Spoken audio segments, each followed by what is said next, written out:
ओम श्री गणेशाय नमः। आपण मानक मो चैनल रे स्वागत। आज आम जानिबा गणेश चतुर्थी रे भगवान गणेश को किपर स्थापन करी पूजा करिबा। भाद्रव मासर शुक्ल पक्षरे गणेश चतुर्थी पालन करा जाय थाए। एही दिन गणेश महाप्रभु को स्थापन करा जाय थाए।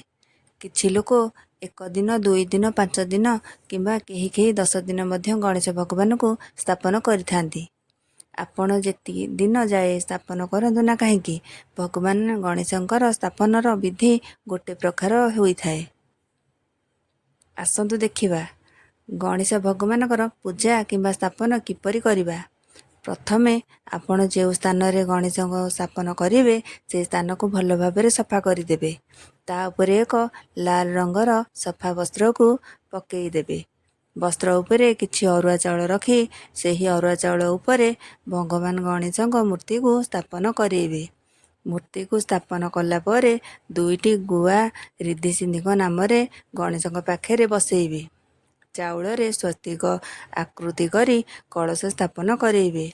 सेही कलश भितरे हलदी, चंदन, सिंदूर, गंगाजल, किछि पैसा, कौड़ी रखिबे।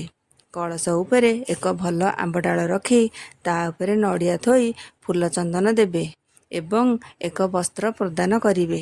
एहा परे प्रभु गणेश को हाथ जोड़ी संकल्प करेबे, मु आपन को स्थापना करूअछि।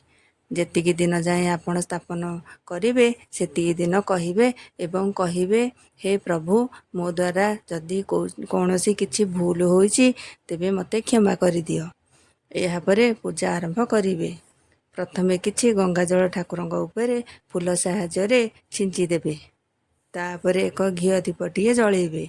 नुआ वस्त्र पैठा प्रभु गणेश को परिधान करेबे। माता रिद्धि सिद्धि को मध्य परिधान करेबे। कुकुम, चंदन, पुष्प अर्पण करिवे। गणेश प्रभु को दुब अति प्रिय, तेणु दुब अर्पण करिवे। लड्डू, राशि गजा, कदली, विभिन्न प्रकार फल पूजा करेबे। लड्डू, मोदक निश्चय ठाकुरंग ठारे भोग लगेबे, कारण प्रभु गणेशंकर अति प्रिय। एहा परे प्रभु कर्पूर रे आरती करी पुष्पांजलि देबे। प्रभु को आपणकर मनस्कामना जणेबे। मुंडिया मारी भोग पाइबे एवं अन्य मन को बांटिबे। एभली प्रभु को पूजा अर्चना कले घरे सुख, शांति, समृद्धि रही थाए ओ आपणकर मनस्कामना पूर्ण होई थाए। एही परिभाबे जेते दिन जाए प्रभु को स्थापन करिवे सेते दिन जाए पूजा करिवे।